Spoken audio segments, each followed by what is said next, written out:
को लेकर आपका मुख्य उद्देश्य? देखिए, चुनाव का लेकर मेरा मुख्य उद्देश्य ये है कि देखिए, अभी जुमनी जिले की जनता होल्डिंग टैक्स को लेके, सड़क नाली व्यवस्था को लेके और चिकित्सा को लेके, शिक्षा को लेके काफ़ी त्रस्त है। बिल्कुल।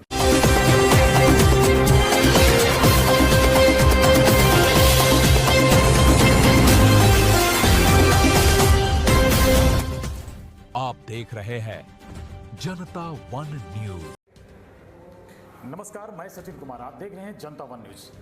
आज हमारे पॉडकास्ट में हमारे मिस्टर मुकेश कुमार तिलैया से हैं। नगर निकाय चुनाव को लेकर देखा जाए बहुत सारे उम्मीदवार खड़े हैं। जनता की समस्याओं पर कौन खरा उतर पाता है, ये देखना भी बाकी है।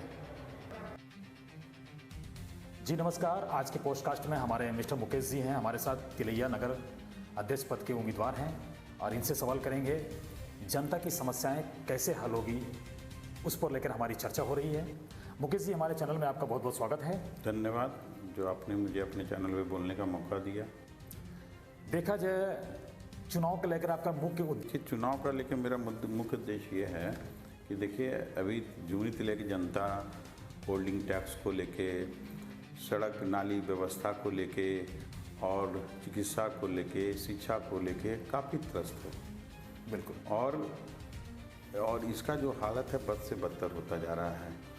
अभी होल्डिंग टैक्स को भी लेकर देखा जाए तो इस राज्य में सबसे ज़्यादा होल्डिंग टैक्स हमारे हैं, लेकिन ये मुद्दा नगर परिषद का नहीं है, ये कैबिनेट का है। लेकिन अगर यहाँ के नगर परिषद के अध्यक्ष, 2800 वार्ड के वार्ड अध्यक्ष, वार्ड कमिश्नर और यहाँ के विधायक अगर चाहेंगे तो इस प्रॉब्लम को सॉल्व किया जा सकता है और बहुत ही राहत दिलाया जा सकता है लोगों को। जो टैक्स का इतना बोझ है वो कम किया जा सकता है। सवाल है मुकेश जी आपसे, नगर की समस्या जो है जनता की है, क्या सबसे बड़ी समस्या है?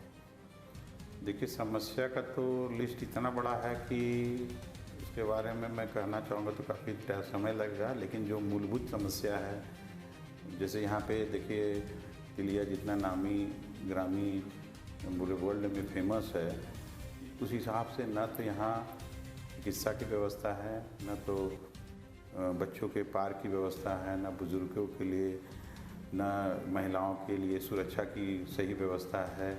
आए दिन आप न्यूज़ चैनल में या न्यूज़ में देखते होंगे कि महिलाओं का चैन छीन लिया गया, बच्चों के साथ उनको खेलने के लिए सही जगह नहीं। यहाँ पे पार्क वगैरह भी बना है तो हमेशा लॉक रहता है और उसके लिए बच्चों को शुल्क भी देना पड़ता है और वहाँ पे कोई सुरक्षा की व्यवस्था भी नहीं है कि भैया वहाँ बच्चे खेलने गए तो उनके साथ कोई दुर्घटना हो जाए तो उसके लिए भी कोई ऐसा गाइडलाइन भी नहीं रखा गया है। तो क्या है कि मतलब इन सब चीज़ों पे भी तो वर्क करना होगा। बिल्कुल। तो ये जो समस्या आपने बताई, ये समस्याएं कैसे हल होगी? देखिए, इसके लिए तो सबसे पहले क्या है कि लोगों को जागरूक होना पड़ेगा और यहाँ पे ऐसा नहीं है, संसाधन हर तरह के हैं, लेकिन पूर्व के जो हमारे जननायक हुए हैं वो इन सब चीज़ों पे ध्यान नहीं दिए हैं। केवल नगर पालिका में पूर्व के लोग भ्रष्टाचार में लिप्त रहे हैं और जो काम हुआ है उसमें काफ़ी बंदरबाट भी हुआ है, जिसको लेके जो सुविधाएं लोगों को पहुंचनी चाहिए थे वो पहुंच नहीं पाई है। अभी देखिए, छोटा छोटा जिम जगह जगह खोला गया, एक भी जिम सही सलामत नहीं है। बच्चे उसमें 10 दिन 15 दिन खेले हैं, उसके बाद क्या है सारा टूट गया, उनका मेंटेनेंस का कोई व्यवस्था नहीं है। पार्क में भी वही हाल है कि भैया पार्क बच्चों के लिए बना है, पार्क बना है यहाँ 1-2, काफ़ी पैसे लगे हैं उसमें, जनता का पैसा लगा है, लेकिन ना तो वहाँ सुरक्षा की कोई गारंटी है और बच्चे को वहाँ पे निःशुल्क जाना चाहिए, उनको पैसे देके जाने पड़ते हैं।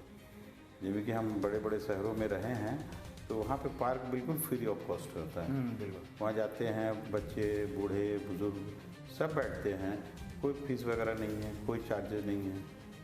तो ये व्यवस्था नगर पालिका को करनी है कि भैया हमको किस तरह से इसे मेंटेन करना है। देखा जाए, आपने अभी जस्ट बताया था कि शहर में बहुत सारी चोरी चुमारियाँ बढ़ गई हैं, महिलाओं के चैन भी छीने जा रहे हैं, कहाँ कहाँ से चोर लोग आ जाते हैं, कैसे आते हैं, इसका कोई पता आता नहीं अभी तक। हाँ, देखा जाता है कभी सारा बीच में आपका सेंट्रल बैंक ऑफ इंडिया का एटीएम है, वहाँ से भी कुछ एक बुजुर्ग आदमी कुछ दिन पहले पैसे निकाल लिए, मतलब छीन के भाग गया था, फरार हो देखिए गया ये था। तो ये सारे जो आते हैं ये सब बंजारा टाइप के जो लोग आते हैं, कहाँ से आते हैं, या फिर लोकल हैं जो, या फिर जो कर रहे हैं ये लोग, ये तो देखिए इस पर क्या आपका निर्णय रहेगा? ये तो देखिए प्रशासन की व्यवस्था है, लेकिन अगर नगर परिषद के और वार्ड परिषद के लोग अगर चाहेंगे तो पूरे शहर में अगर सीसीटीवी की व्यवस्था हो, जिससे कि लोग चोरों को डर हो कि भैया हम कोई अगर घटना का अंजाम देते हैं तो मैं उस सीसीटीवी के कवरेज में आ जाऊंगा, तो ये सब प्रिकॉशन रहना पड़ेगा। प्रशासन को भी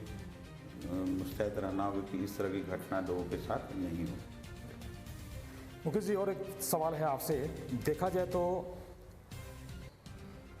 छोटे दुकानदार हैं, व्यापारी हैं, उनके हित के लिए और उनके लिए आप क्या कदम उठाएंगे? देखिए यहाँ पे जो छोटे व्यवसायी और व्यापारी हैं वो अभी ऑनलाइन जो मार्केटिंग हो रही है उससे काफ़ी त्रस्त हैं। लोगों को ऑनलाइन में सस्ता माल मिल रहा है और बहुत सी ऐसी सुविधाएं हैं जो ऑनलाइन के माध्यम से लोगों को उपलब्ध होता है, जिससे क्या रहा है छोटे व्यवसायी का जो हाल है वो दिन प्रतिदिन बद से बदतर हो रहा है। उनका सामान सही से बिक नहीं पाता है और जहाँ तक है कि उनकी मतलब उनके लिए क्या सुरक्षित गाइडलाइन हो सके, इसके लिए हम कुछ उपाय लगा सकते हैं, आपस में डिस्कस करके। देखा जाए अगर आपको जनता चुन के लाती है तो सर्वप्रथम अब जनता आपको चुनती है तो उनके लिए क्या क्या ऐसा काम करेंगे जो जनता जो आपसे? देखिए सबसे पहला तो यहाँ पे है कि होल्डिंग टैक्स को लेके काफ़ी लोग त्रस्त हैं, सड़क की व्यवस्था को लेके त्रस्त हैं, बिजली पानी की व्यवस्था को लेकर त्रस्त हैं। अभी देखिए बगल में ही यहाँ पे बांजेडी बना और उसके पॉल्यूशन का सारा असर इस शहर पे आता है और ये गवर्नमेंट का गाइडलाइन है कि उन्हें फ्री ऑफ कॉस्ट बिजली मुहैया कराया जाए, 24 आवर बिजली मुहैया कराया जाए, लेकिन यहाँ के जो हमारे जनप्रतिनिधि हैं इस पे उनका कोई ध्यान नहीं जाता है, जिसके कारण लोग काफ़ी त्रस्त हैं। मैं जब आऊँगा तो मैं इन इन बातों को रखूँगा और देखूँगा जहाँ तक हो सके उसका निराकरण करूँगा। एक सवाल और है मुकेश जी आपसे, विकास से जुड़े जैसे देखते हैं सड़क हो गया, नाली हो गया और निकासी के बहुत सारे ऐसे साधारण जो उपाय नहीं अभी तो बन पाए, इन सभी योजनाओं के लिए आप क्या करेंगे? देखिए सर, हर एक वार्ड और गली मोहल्ले में घूमा हूँ मैं, तो एक्चुअली जो अलाइनमेंट है वाटर का निकलने का, तो तरह तरह के कॉन्ट्रैक्टर को काम मिलता है, सब अपने स्तर से काम करते हैं और क्या है कि कहीं रोड ऊंचा है तो कहीं नाली ऊंची है, रोड का पानी नाली में नहीं जा पाता है, इसके कारण जनरली जल जमाव होता है।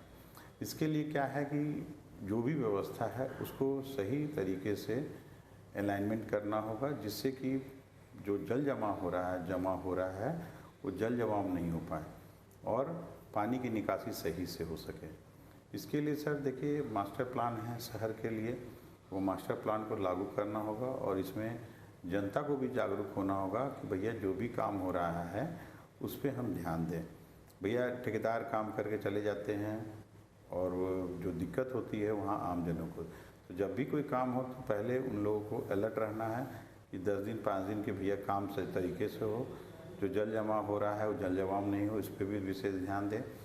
काम होने के बाद उसका निराकरण थोड़ा मुश्किल हो जाता है, तो ये तो थोड़ा सा पब्लिक को भी देखना होगा और यहाँ के जो डीई हैं चाहे जो कॉन्ट्रैक्टर उनको देखना कि भैया जल जमाव नहीं हो, इस तरह की ही व्यवस्था को लागू करें और कोई भी निर्माण कर उसी हिसाब से करें। ये थे हमारे साथ मुकेश कुमार जी, तिलैया के अपना अध्यक्ष पद के उम्मीदवार हैं। फिर हम आपको मिलेंगे ऐसे ही किसी और एपिसोड के साथ में। जय हिंद, जोहार।